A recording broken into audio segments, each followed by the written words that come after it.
Assalamualaikum warahmatullahi wabarakatuh. Anak-anak, apa kabar hari ini? Mudah-mudahan sehat selalu ya. Hari ini kita akan belajar mengenai listrik statis dan listrik dinamis. Pernahkah kalian melihat pertunjukan berbagai keragaman budaya negerimu lewat televisi atau media sosial? Semua itu memungkinkan bisa terjadi, salah satunya karena adanya gaya listrik. Ayo kita mengenal gaya listrik. Nah, untuk mengetahui tentang gaya listrik, ayo kita lakukan kegiatan sederhana berikut ini ya. Nah, anak-anak, siapkan penggaris atau sisir plastik. Kemudian potong kertasnya kecil-kecil, lalu letakkan pada permukaan meja. Nah, kemudian dekatkan penggaris plastik pada potongan-potongan kertas. Apa yang terjadi? Nah, catat hasil pengamatanmu ya. Kemudian gosok-gosokkan penggaris atau sisir pada rambut kering.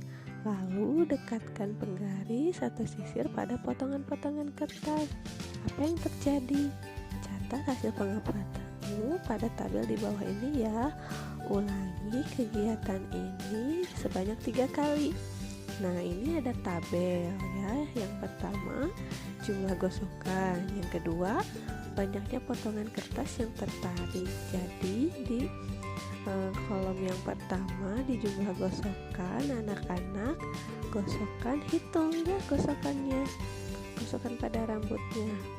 Jadi sambil digosok sambil dihitung, misalnya 1, 2, 3. Nah, misalnya 3 gosokan. Terus dekatkan kertasnya, berapa yang tertariknya.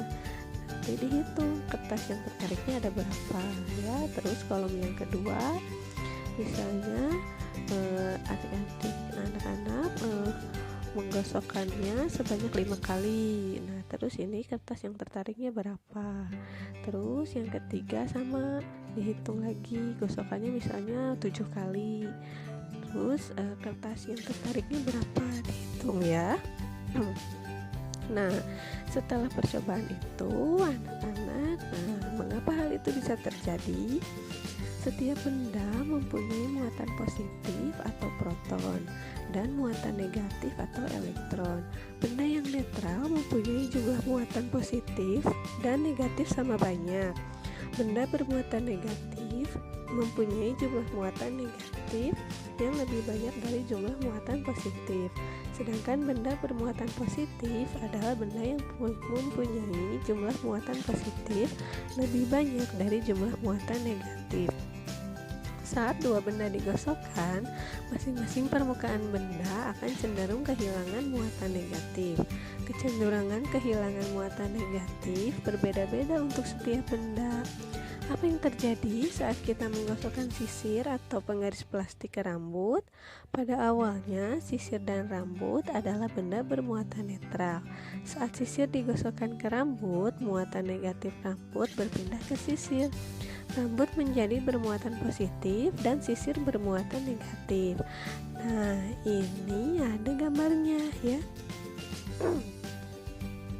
Jadi pada awalnya rambut dan sisir adalah benda netral. Saat digosokkan, muatan negatif rambut berpindah ke sisir. Rambut menjadi bermuatan positif dan sisir menjadi bermuatan negatif. Nah, sisir yang telah bermuatan negatif akan menarik kertas yang netral. Muatan positif kertas akan mendekati sisir yang bermuatan negatif.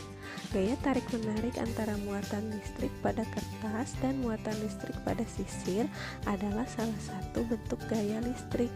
Jadi, gaya listrik adalah gaya yang timbul akibat adanya reaksi antar muatan listrik. Nah, sekarang anak-anak belajar mengenai listrik statis dan listrik dinamis. Muatan listrik yang terkandung pada penggaris atau sisir plastik setelah digosok pada rambut kering tidak mengalir sehingga disebut listrik diam atau listrik statis. Pada penggaris atau sisir plastik terjadi ketidakseimbangan muatan. Ketidakseimbangan muatan ini menimbulkan gaya listrik. Tetapi gaya listrik hanya bersifat sementara. Selama potongan kertas menempel pada penggaris plastik, terjadi perpindahan muatan listrik. Setelah tercapai keseimbangan muatan, kedua benda itu akan saling menolak atau melepaskan diri. Akibatnya, potongan-potongan kertas akan terlepas dari penggaris plastik. Selain listrik statis, kita mengenal listrik dinamis. Pada listrik dinamis, elektron aktif bergerak dari satu atom ke atom lainnya. Gaya listrik pada elektron mendorong elektron lain untuk bergerak, sehingga terjadi aliran muatan listrik.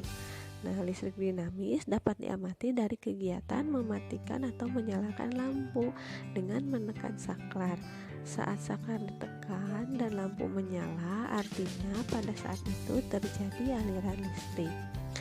Nah, setelah membaca teks tentang teks listrik statis dan listrik dinamis, sekarang anak-anak tulis dengan bahasamu sendiri ya pengertian dari listrik statis, listrik dinamis, kemudian contoh lain dari gejala listrik statis dan listrik dinamis. Nah, ini ada di modul halaman 19. Jadi tugasnya hanya ini saja ya. Nah, sekian penjelasan dari Ibu. Mudah-mudahan semuanya mengerti. Wassalamualaikum warahmatullahi wabarakatuh.